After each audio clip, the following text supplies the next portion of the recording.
안녕하세요. 미세먼지가 기승을 부리는 지금 칼칼한 목을 달래려 따뜻한 차 한 잔을 마시며 이곳을 찾아와 사연을 끼적여 보고 있습니다. 저는 지금 30대 중반으로 접어들고 있는 여성입니다.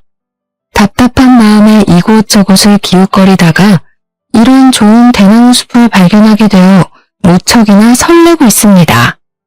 이혼 사유 중에 경제적인 이유가 제일 크다고 하던데 저 또한 돈 때문에 이혼했습니다. 제 이야기가 어떻게 펼쳐질지 무척이나 궁금하시죠? 지금부터 제가 겪었던 그 기가 막힌 이야기를 시작해 보도록 하겠습니다.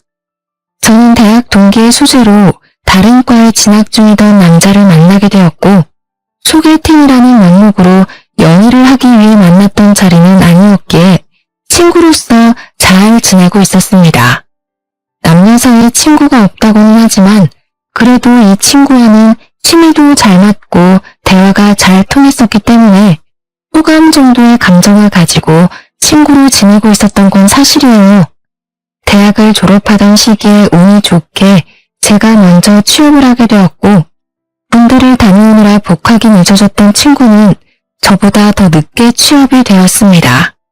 더군다나 저는 정말 하늘이 도운 건지 뭔지 전공을 살려서 대기업의 취업을 당당하게 할 수 있었는데 친구는 학점 관리도 제대로 못하고 자격증도 따지 못하는 상황이었습니다. 막상 취업을 할 시기가 되니 발등에 불이 떨어진 상태로 이리저리 아무 곳이나 면접을 보게 되었고 결국에는 중소기업으로 취직을 하게 되었습니다. 제가 대기업에 취업을 한 이후 친구의 취업 준비를 돕고 같이 시간을 많이 보내다 보니까 저는 자연스럽게 호감이 연애의 감정으로 변하게 되었습니다.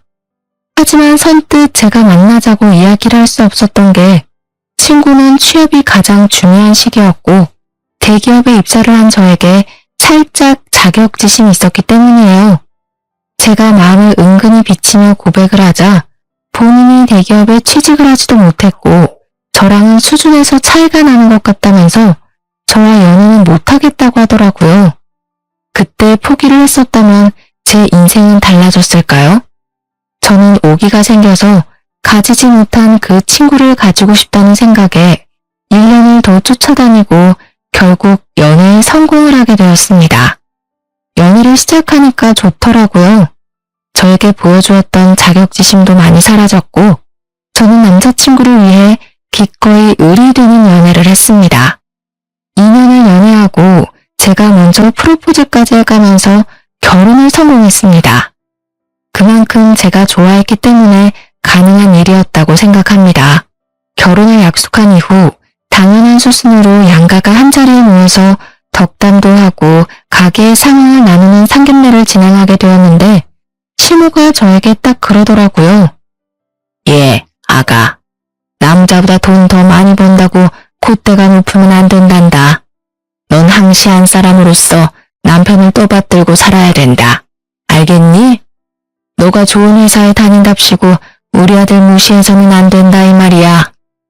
옆에서 시부도 고개를 끄덕끄덕거리면서 맞는 말 한다고 거드시는데 저희 부모님 표정이 순식간에 차가워지셔서 저는 이쪽 저쪽 눈치를 보게 되었습니다. 재아가, 우린 너희에게 거는 기대가 많단다.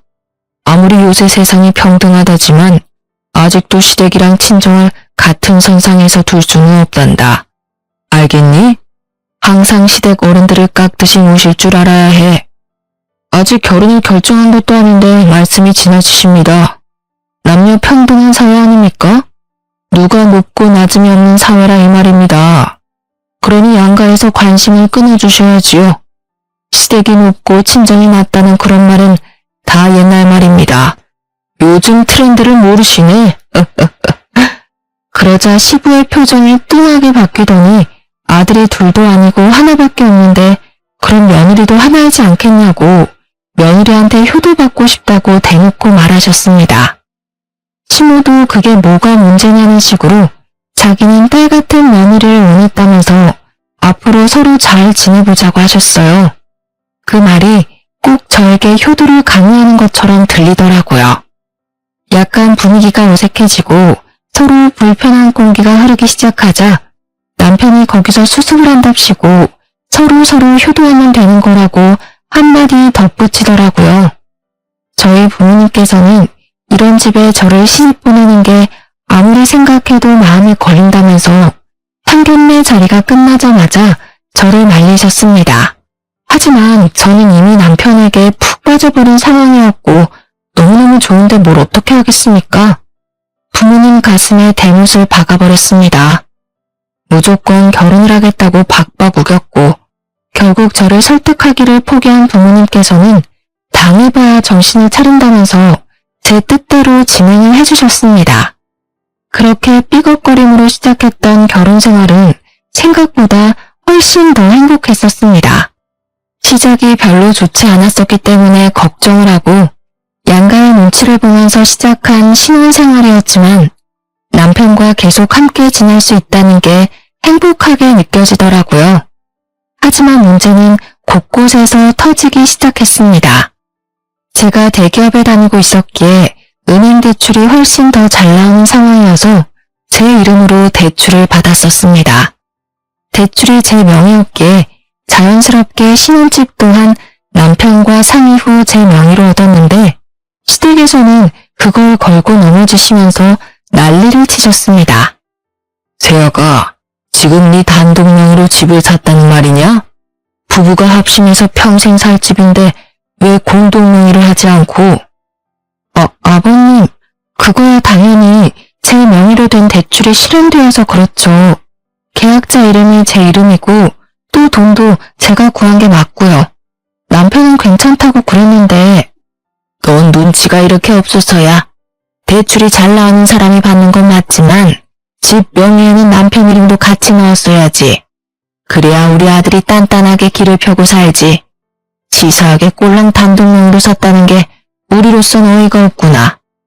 그렇게 시부모님은 명의 문제로 제게 호통을 치셨습니다.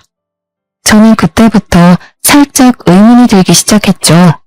그럼 뭐 빚은 제가 다 떠안고 재산은 남편에게 다 주라는 것인지. 저는 선의의 거짓말을 했습니다. 대출자 명의로 집을 사야 해서 어쩔 수 없이 제 명의로 두게 되었다는 식으로 말을 했습니다.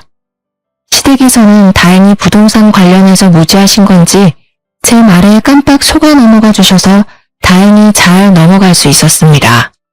그러다 결혼을 하고 처음으로 맞이하게 된 제 생일날이었습니다. 특별하게 보내고 싶다는 생각이 들어서 마음바로 준비를 했죠. 호캉스 패키지가 꽤 잘 나오는 시기여서 저는 남편과 호캉스를 갈까 싶어 제가 다니는 대기업 계열사 호텔에 할인까지 받아서 예약을 했답니다. 물론 호캉스 패키지만 예약하긴 아쉬워서 야경이 끝내준다는 호텔 레스토랑까지 예약을 전부 끝낸 상태였습니다. 남편과 룸을 체크인할 때까지는 아무 문제가 없었는데 문제는 밥을 먹을 때였어요. 레스토랑에 들어서자 직원이 묻더라고요.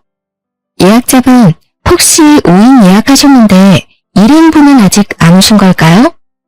저는 예약에 무슨 문제가 생긴 건가 싶어서 아니라고 2인이라고 대답을 했는데 오히려 직원이 당황하면서 5인으로 예약을 변경하지 않았냐고 되묻더라고요.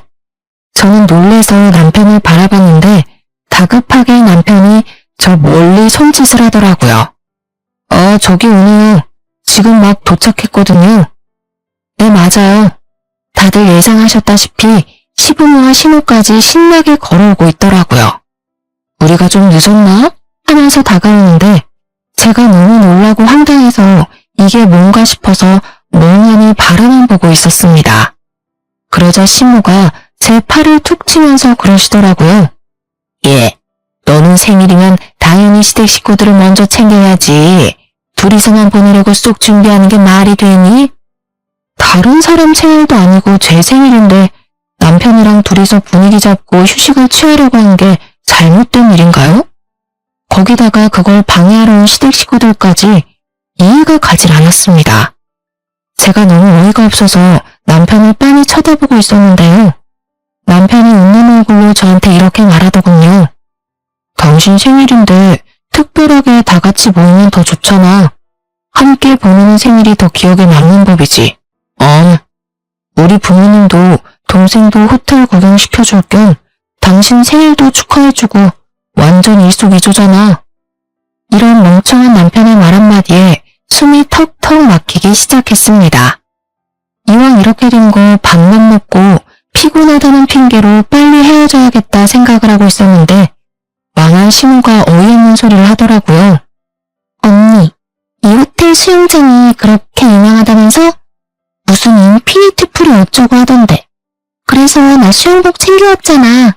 내일 아침에 수영하고 조식 먹고 체크아웃하면 딱이겠다. 그치? 아싸, 너무 재밌겠다. 여기 비싸서 평소에 와보고 싶었는데. 시원이 땡큐. 그제야 신우를 보니까 짐을 산더미처럼 들고 왔더라고요. 남편이 우리가 호캉스를 하기로 했다고 말을 한 건지 신나서 방방 뛰는데, 아니 제 생일인데 도대체 왜 신우가 수영하고 노는 꼴을 봐야 하는지, 그 뒤치다거리를 왜 제가 해야 하는지 진짜 기가 막혔습니다. 다른 날도 아니고 제가 결혼하고 처음으로 맞이하는 생일날이었는데요. 게다가 그 비싼 호텔 레스토랑 식사값을 시부모가 계산해준 것도 아니었습니다. 뻔뻔하게 저한테 잘 먹었다, 생일턱 아주 제대로 쏘는구나 하면서 하하호호 하더라고요. 남편은 저한테 계산하고 오라고 등 떠미는데 생일 내내 두통이 가시질 않았어요. 저한테 생일 선물을 준 것도 아니고 제가 왜 시부모의 밥값까지 계산을 해야 되는지 아무리 생각해도 납득하기 힘들었습니다. 이런 게 빨대 꼽힌 건가 싶더라니까요. 심지어 시부모님이 호텔 구경하고 싶다면서 제가 예약한 룸까지 따라 올라오는 게 아니겠습니까? 점점 가관이구나 싶어서 어디까지 하는지 지켜보고 있었습니다. 당연히 남편과 둘이 보낼 생각이었기 때문에 더블 침대가 하나 있는 방을 잡았는데 방 구경을 하던 시모가 그러더군요. 얘는 방을 잡아도 이렇게 작은 방을 잡았어? 우리는 잘 곳도 없겠네. 그냥 가야겠다. 다음에는 큰 방으로 얻어서 다 같이 지내자. 알겠니? 제가 기가 막혀서 대답도 않고 있는데 호텔 룸에 들어가면 미니바가 있잖아요. 이쁘게 전시된 와인과 유리잔들 말이에요. 공짜가 아니라서 뜯기만 해도 전부 추가 계산해야 되는 것들인데 하필 시부가 거기서 연장을 지르는 겁니다. 이야, 이거 비싼 술인데 잘 됐다. 이번 기회에 먹어보자. 내가 술에 대해 관심이 없는 사람인데도 저건 안단 말이지. 며느리가 효도 제대로 시켜주네. 다들 이거 한 잔씩만 맛봐봐. 이게 얼마나 맛있냐면 거기서부터 시작이었습니다. 시부가 잡아든 술은 위스키였어요. 꽤 독한 술인데도 냅다 열어서는 와인잔에 콸콸 따라서 한 입 털어넣더라고요. 두 눈을 의심했습니다. 그게 얼마나 비싼지 예상이 안 돼서 손이 달달 떨려왔어요. 아버님, 그거 다 돈 내고 마셔야 하는 건데 그렇게 뜯어버리시면 어떡해요? 참다 제가 한마디를 했더니 시부가 두 번째 잔을 따르면서 껄껄 웃는 겁니다. 대기업 다니는 우리 며느리 생일인데 당연히 이 정도는 며느리가 쏘는 거 아니냐? 효도가 별거야? 이런 걸로 하는 거지. 아무튼 우리 며느리 한 잔만 하고 갈 테니까 쉬어. 그러더니 그 자리에서 한 병을 모조리 다 마시는 게 아니겠습니까? 그 술을 다 마실 때까지 신우는 자기 침대처럼 저희 부부가 사용할 침대에 씻지도 않고 누워서 휴대폰 게임을 하고 있었고요. 시모는 TV 채널 돌리면서 이게 재밌네 저게 재밌네 내내 남편 붙잡고 이야기를 하고 계셨습니다. 저는 난장판이 되어버린 호텔룸을 보면서 좌절과 절망을 고스란히 느끼고 있었고요. 술을 끝까지 드신 시부는 취한 것 같다고 운전을 못하겠다고 하시더라고요. 생각해보니 시부가 차를 끌고 왔는데 냅다 술부터 드시고 본 거죠. 저는 대리를 부르려고 했는데 시부가 자기 차를 남에게는 못 맡긴다면서 남편에게 데려다 달라고 하는 게 아니겠습니까? 그런데 진짜 우리 남편도 경우가 없긴 매한가지였네요. 시부한테 차키 달라고 하면서 대리비도 아까운데 자기가 데려다 주겠다고 시부모를 챙겨서 나가는 게 아니겠습니까? 그리고 신우는 도대체 왜 버티고 있는 건지. 결국에는 저랑 신우랑 둘이 덜렁 호텔에 남겨졌고 신우가 씻고 오겠다고 하길래 그냥 자포자기한 심정으로 휴대폰을 만지고 있었는데 신우가 화장실에서 나오질 않더라고요. 뭘 하고 있길래 이렇게 오래 걸리냐고 했더니 글쎄 호텔 측에서 저희 부부에게 패키지 선물로 준 입욕제가 있었는데 그걸 욕조에 풀어서 반신욕을 하고 있더라고요. 그 입욕제가 아까웠다기보다는 저 쓰라고 준 건데 당당하게 자기가 반신욕을 하고 있으니 화가 머리 끝까지 차올랐습니다.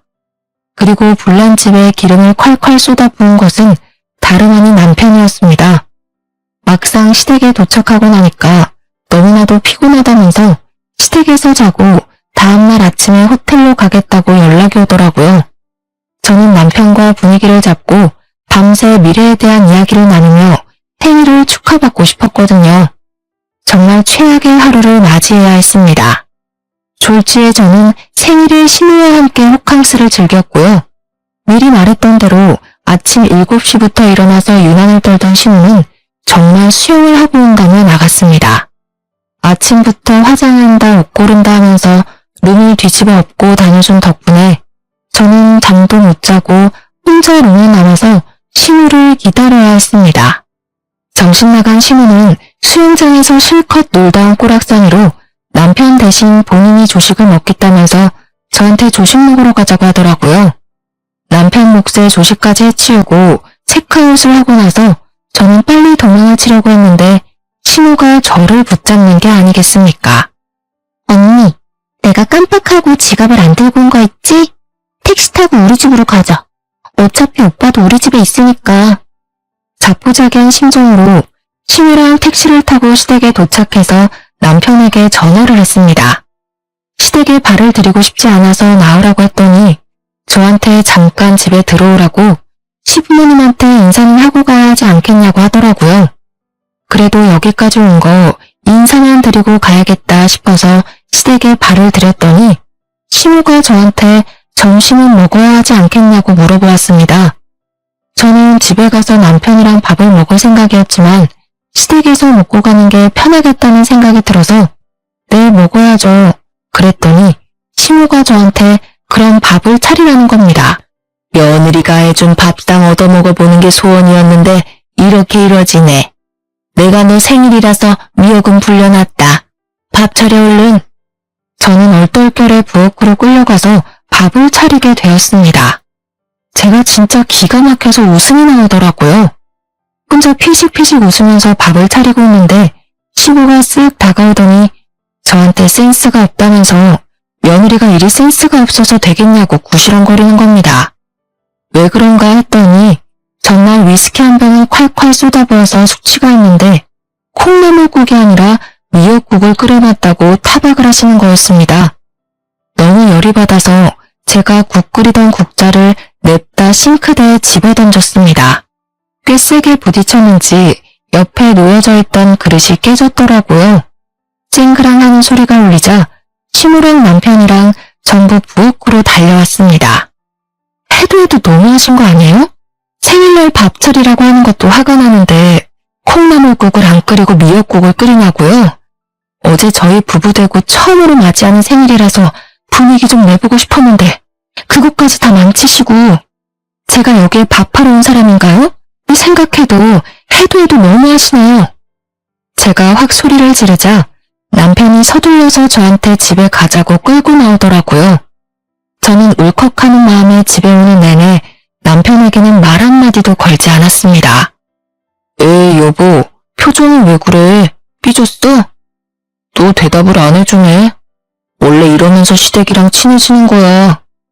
여보가 시댁에 점수도 따고 이쁜 짓을 해야지 우리 부모님도 아들 장가보는 거 후회 안 하실 거 아니야.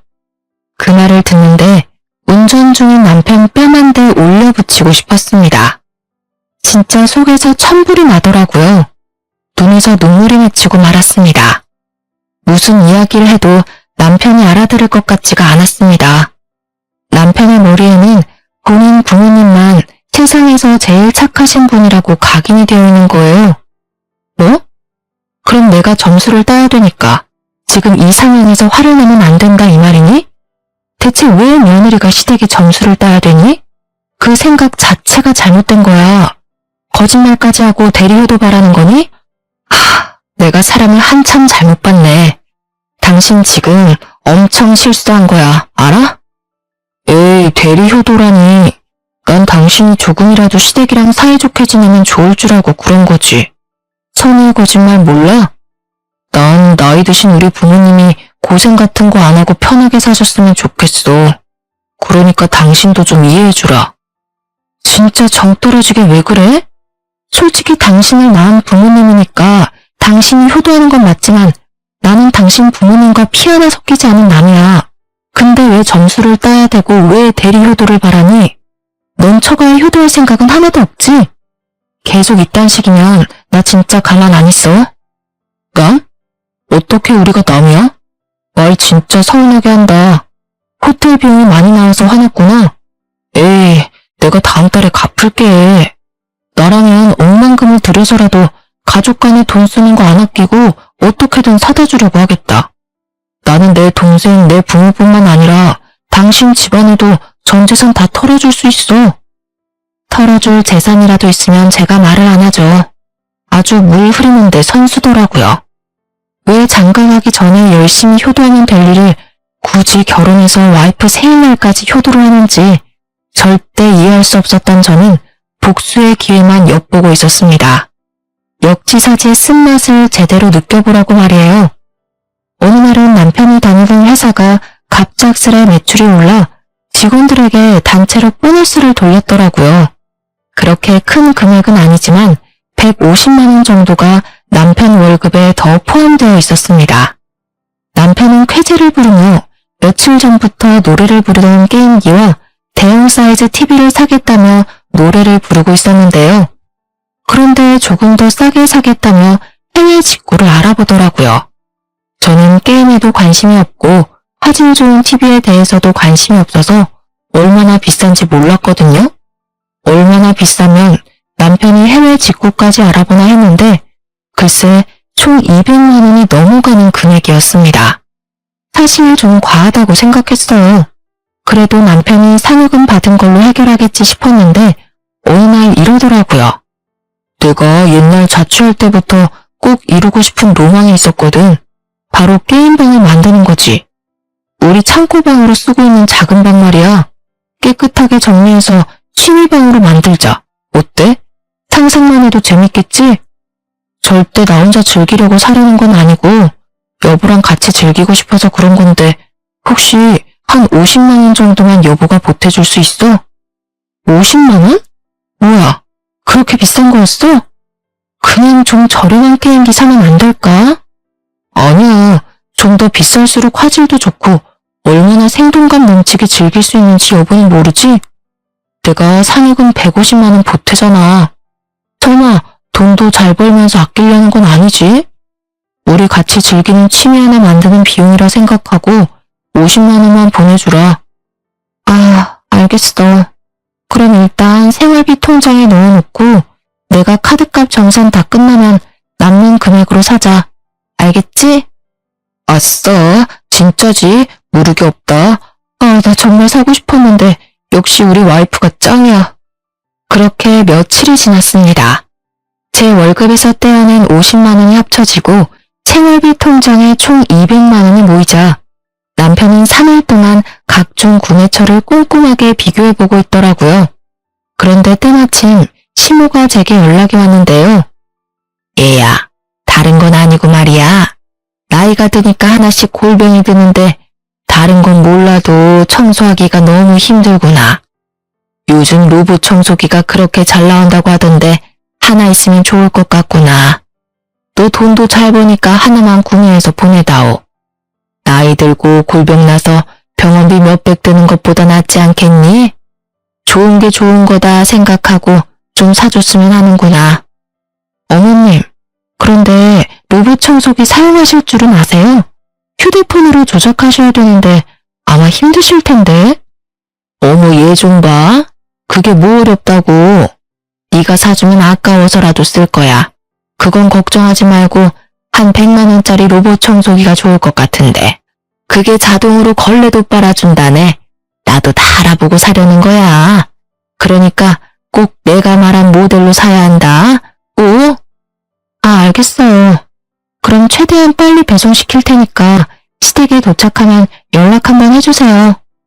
어머, 난 너가 한 번에 오케이 할 줄 몰랐는데 역시 대기업 다니는 며느리는 다르구나. 옆집 현수 엄마는 며느리한테 사달라고 졸라도 안 사준다던데. 내가 며느리 하나 잘 골랐다니까 정말. 시모의 부탁에 저는 서심없이 사주겠다고 약속했어요. 당연 남편이 받은 상여금을 쓰려는 생각으로 약속한 거죠. 때마침 역지사지를 제대로 보여줄 기회라고 생각했거든요. 어찌나 상상만 해도 통쾌하던지요. 일부러 남편이 먼저 결제할까봐 미리 선수 쳐서 로봇 청소기를 결제했네요.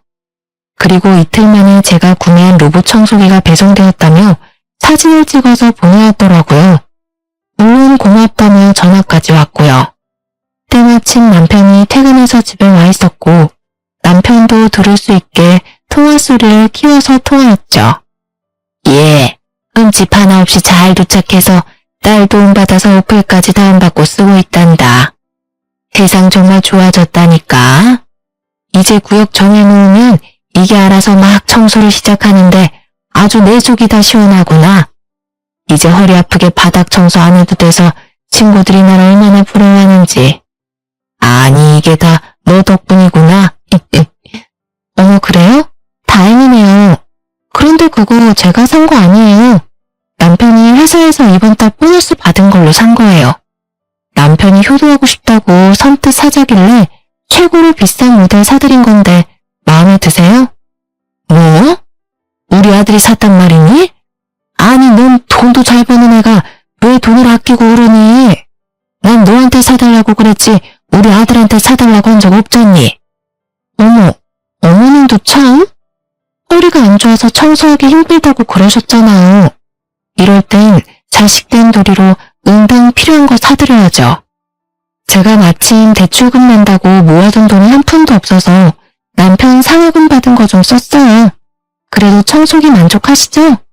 아유, 이거 이미 뜯어서 환불도 안 될 텐데 내가 며느리 장난에 당했구나. 다음에 절대 그런 짓은 하지 말거라. 알겠니? 끊는다. 그렇게 통화를 마쳤더니 남편이 저를 빤히 쳐다보더라고요. 속으로 설마 그 돈을 다 썼어? 하는 표정으로 말이에요. 그래서 확인 사살을 시켜주기 위해 얼른 생활비 통장 잔액을 확인해 보라고 그랬죠. 정확히 200만 원이 사라진 내역을 본 남편이 빨개진 얼굴로 야! 라고 크게 소리를 지르더라고요. 여보, 장난이지? 아, 빨리 돌려놔. 나 진짜 오늘 저녁에 진짜 결제하려고 그랬단 말이야. 응? 장난 아닌데? 왜? 시부모님이 몸이 안 좋으셔서 로봇 청소기가 필요하다는데 그럼 안 사줘? 당신이 나한테 그랬잖아. 효도하고 살아야 된다고. 그리고 같이 쓰면 더 좋을 테니까 내가 특별히 친정에도 같은 모델로 선물해줬어. 나 착하지? 뭐? 그럼 100만 원짜리를 진짜 2개씩이나 샀단 말이야? 당신 진짜 왜 그러냐? 나 정말 2년 전부터 이거 사고 싶었는데 알고도 이런 짓을 꾸며? 이런 짓이라니 말이 너무 심하다? 내 생일날 당신이 나 몰래 가족들 주렁주렁 달고 와서도 내가 화 한 번 안 냈잖아. 다 시부모님한테 점수 따는 거라고 오히려 좋은 거라고 그랬잖아. 그리고 친정 부모님도 쓰고 다 같이 쓰면 더 좋잖아. 아니야? 우리 부모님도 사위가 사주는 거라고 하니까 얼마나 얼굴이 환해지던지. 당신이 봐야 된다니까. 특별히 내 돈도 50만 원 보탠 거니까 너무 억울해하지 않아도 돼. 당신 참 속 깊은 사위라고 친정에도 점수 따게 해줬으니까. 나한테 오히려 좋아야 되는 거 아니야? 아니, 그건 그 뜻이 아니라고. 시댁에만 잘하면 되지. 꼭 처갓집까지 똑같이 사주냐? 너 저번에 호텔에 가족들 데려간 걸로 나한테 안 갚음하려고 그런 거지? 와, 내가 속았네 속았어. 완전 사기 결혼 당한 기분이야. 뭐? 지금 사기 결혼이라고 그랬니? 그럼 나는 어떻겠어? 난 내 생일날에 시부모님 모시면서 쓰지도 않아야 될 돈 써가며 효도했는데 이건 사기 결혼 아니야? 역지사지 당해보니까 얼마나 잘못했는지 이제 좀 알겠냐?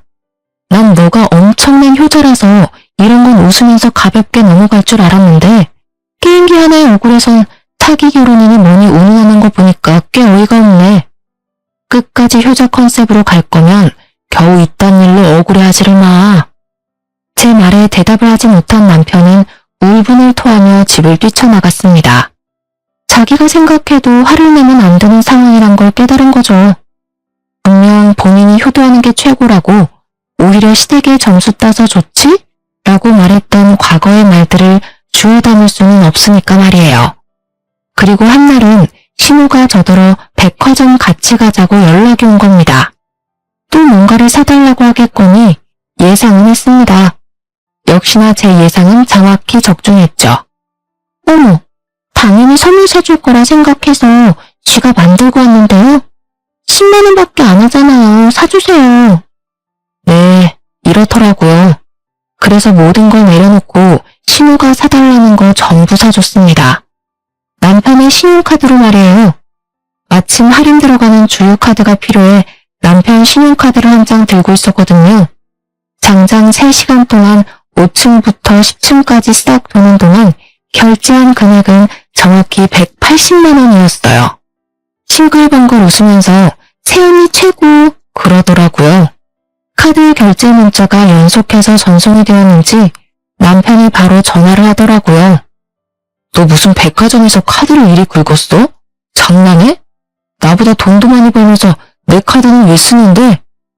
네 동생 선물 산 건데 언제든 가족 간에 돈 쓰는 거에 아끼면 안 된다며. 한도 다 써가면 다른 신용카드 주면 되겠네. 너희 소중한 여동생이 사달라는데 사주기 싫어? 그러니까 씩씩거리면서 왜 다 일시불로 샀냐고 할부로 사지 그랬냐고 말을 바꾸더라고요. 사실 남편 월급이 저보다 100만 원 넘게 작아서 지금 남편은 카드값 때문에 손이 벌벌 떨릴 거예요. 그래도 별 수 있겠어요? 본인이 내뱉은 말이니 끝까지 책임을 져야죠. 그 이후로도 시댁 식구들의 무리한 요구가 있을 때마다 전부 남편 명의의 카드로 해결했어요. 따져봤자 남편이 할 말이 있겠어요? 가족을 위해서라면 전 재산도 줄 수 있다고 그랬잖아요. 그리고 웃긴 건 시댁 사람들이 꼭 남편한테 연락 안 하고 저한테 필요한 걸 내놓으라고 전화하더라고요. 매번 말끝마다 대기업 며느리 하면서 돈 많은 사람이 베풀어야 되는 건 당연한 거라면서 호의를 당연한 권리처럼 생각했습니다. 점점 이혼을 마음속에 품고 살기 시작했어요. 결혼 1년 만에 각방은 물론이고 서로 저녁도 따로 해결하는 지경에 이르렀습니다. 서로의 가족에게 잘하면 뭐합니까? 부부 사이가 최악으로 치닫고 있는데 실망이 너무나도 커서 일주일 동안 한마디도 안 한 적도 있었어요. 그렇게 냉전 상황을 한 달 정도 유지했을 때 지방에 계신 친정엄마한테서 전화가 왔는데요. 딸, 이서방이 급하게 돈 필요하다고 전화했다며? 얼마나 필요하니? 꼭 2천만 원까지 필요한 거야? 혹시 이서방이 뭐 사고라도 쳤니? 응? 그게 무슨 말이야? 돈이 필요하다니? 나도 정확하게 못 들었는데 너네 아빠가 이서방이 전화 와서는 생활비가 쪼들린다면서 이대로면 파산하겠다고 울면서 전화가 왔다던데 몰랐니? 최소 2천만 원은 필요하다고 그러던데. 뭐? 2천만 원? 그게 무슨 말이야. 집도 내 명의로 대출받은 거고 그렇게 큰돈 나갈 게 없는데. 서로 얘기가 안 된 거니? 혹시 너네 싸웠어? 우리도 2천만 원이 너무 큰 금액이고 못 준다고 연락한 건데. 통화를 끊고 곰곰이 생각해봤어요. 시부모님과 신우가 사달라는 걸 전부 남편의 개인 카드로 사용하긴 했는데 파산까지 고려할 정도는 아니었거든요. 다 합쳐도 기껏해야 300만 원 정도였지 2천만 원은 말도 안 되는 금액이거든요. 신혼집 대출도 제가 내고 있는데 대체 무슨 2천만 원이 필요하단 말입니까? 저는 저녁에 퇴근한 남편에게 대뜸 물었습니다. 당신 친정에 전화했어? 어이 참, 장인어른도 입이 가벼우시네. 그걸 바로 얘기하냐? 진짜로 전화했다고? 아빠한테 2천만 원 빌려달라 했다며? 그럼 큰 돈이 왜 필요한 건데? 그리고 나한테 왜 물어보지도 않고 전화해서 돈 내놓으라고 하면 어떡해? 당신 뭐, 나 몰래 도박해? 아니, 그게 사실 여동생도 곧 시집을 가야 되는데 이 기집애가 모아둔 돈이 있어야지. 연애는 1년밖에 안 했는데 그 기집애랑 결혼한 남자가 글쎄 중소기업 대표란다.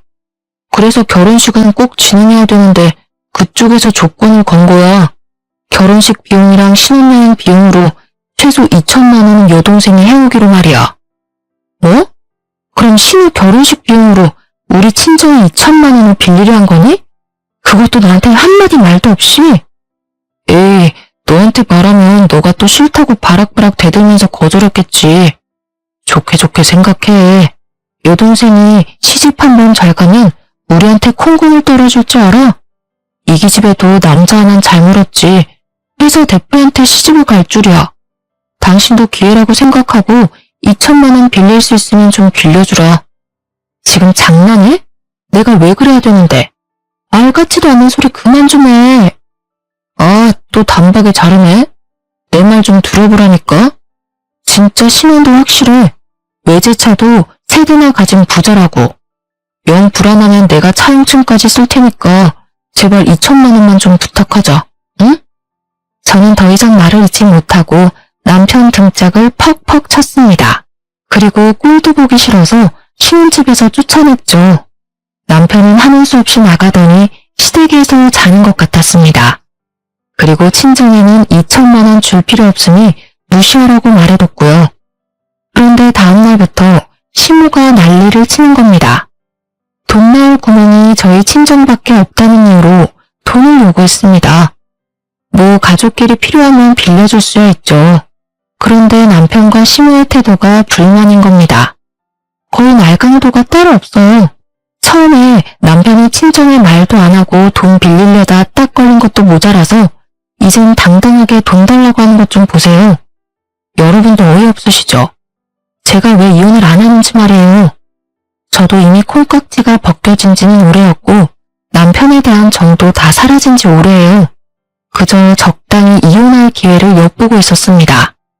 이혼이 서로 합의가 안 되면 소송까지 가야 되고 그럼 저는 돈과 시간을 쏟아부어서 이혼해야 되니까요. 그래서 조용히 있었던 겁니다. 가만히 있으면 먼저 이혼하자는 소리가 나올 것 같았거든요. 아니나 다를까 2주 정도 무시했더니 드디어 한 통의 문자가 도착했습니다. 전화를 안 받으니까 문자로 왔더라고요. 이년아, 우리가 갚는다잖니 이 쫌생이 같은 거사. 사돈은 가지고 있는 농지만 팔아도 2천만 원 충분히 만들 수 있지 않니? 그런데 왜 안 빌려줘? 너 같은 독한 년은 나도 필요 없다. 돈 안 빌려줄 거면 이혼해. 넌 처음부터 마음에 안 들었어. 문자를 받자마자 남편에게 그대로 보냈습니다. 1분 만에 전화가 오더라고요. 너네 엄마가 이혼하라네? 넌 어떻게 생각해? 이혼이 애들 장난도 아니고 그냥 돈만 빌려주면 끝날 일인데 왜 자존심 피워선. 미안한데 상황 파악 못하니? 이혼할 거면 빨리 정해. 합의 이혼할지 아니면 소송 이혼할 거니까 그렇게 알아. 뭐? 소송? 당신 그렇게 이혼이 쉽니? 이런 건 이혼사의 축에도 못 껴.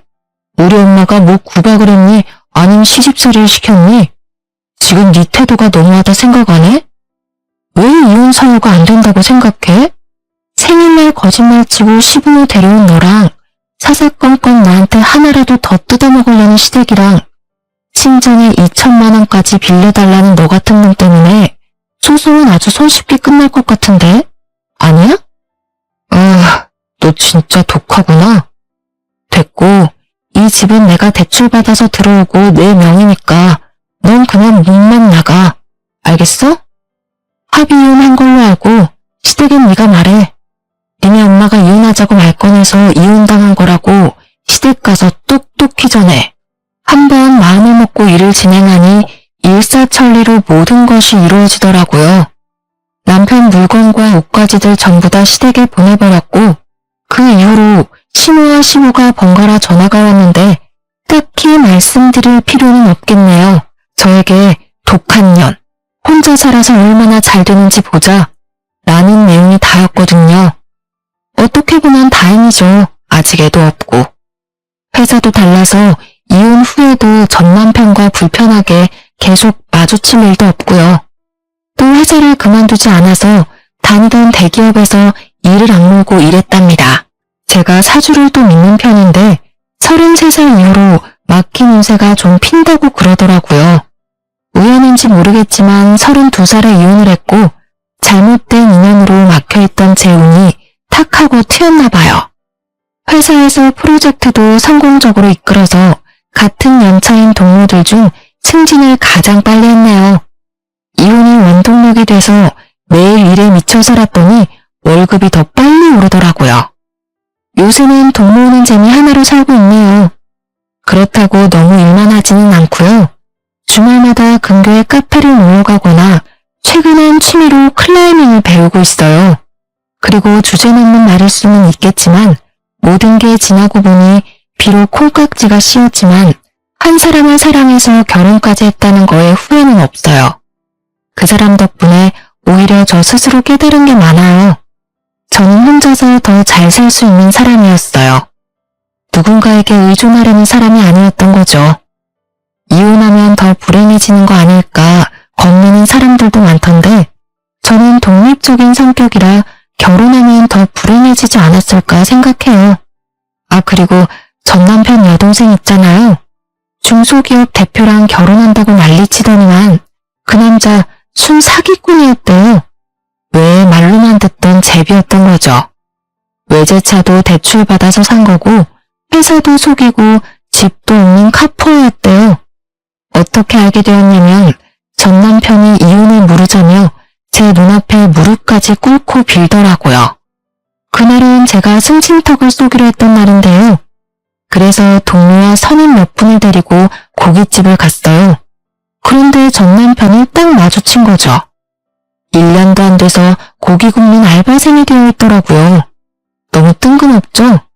그런데 진짜 땀 삐질삐질 흘리면서 손님상에 고기를 직접 구워주고 있는데 하필이면 제가 동료들과 그 가게를 들어간 거예요.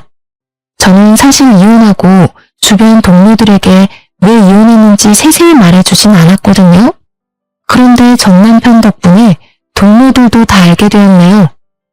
여보, 나 진짜 당신한테 잘못해서 벌 받나 봐. 어? 우리 결혼식 올릴 땐 좋았잖아. 그 행복했던 기억으로 돌아가면 안 될까? 미쳤어? 사람 쪽팔리게 왜 이래? 너 효자잖아. 우리가 왜 이혼했는지 기억 안 나? 나한테 이거 사달라 저거 사달라 하는 시부모 막아주지도 못하고 우리 친정에는 농지 팔아서 2천만 원 구해달라고 난리치고 그게 인간이니? 그땐 내가 당신이랑 이혼까지 할 줄은 몰랐지. 지금도 후회돼. 그 2천만 원, 그 자식은 순 사기꾼 자식이었어. 내가 그 자식한테 속은 게 화가 나서 직접 찾아가서 주먹 다짐까지 했다니까. 근데도 바보 같은 동생은 2천만 원 꿀꺽한 사기꾼 자식이 뭐가 좋다고 우리 사랑 가로막지 말라면서 가출까지 했어. 내가 어이가 없어서 말이 안 나오더라니까. 그게 나랑 무슨 상관인데? 내가 이런 말을 왜 듣고 있어야 하지? 우린 이혼했잖아. 뭐? 그러니까 독한 년은 이악 물고 이혼해서 잘 먹고 잘 살고 승진도 했는데 네 꼬라지는 그런 것 같지는 않네. 빈대 같은 니네 부모님 감당하려니까 똥구멍이 아주 찢어지겠지? 어쩌냐? 넌 평생 망해가는 너네 집안의 튼튼한 기둥으로서 더 열심히 돈 벌길 바래. 사람들 앞에서 창피하지도 않은지 무릎까지 꿇더라니까요. 전 남편을 뒤로하고 사장님한테 다가가 직원 교육 다시 시키라고 말하고 나왔네요. 그리고 동료들 데리고 다른 가게 가서 먹었어요. 여러분들도 이런 결말을 혹시 예상하셨나요? 앞으로 제가 혼자의 몸으로 헤쳐나갈 일이 많겠지만 다시는 연애나 결혼을 선택하진 않을 듯 싶어요. 다른 사람을 위해서가 아닌 저 스스로를 위해 오늘도 열심히 살아가고자 합니다. 지금까지 긴 사연 들어주셔서 감사합니다.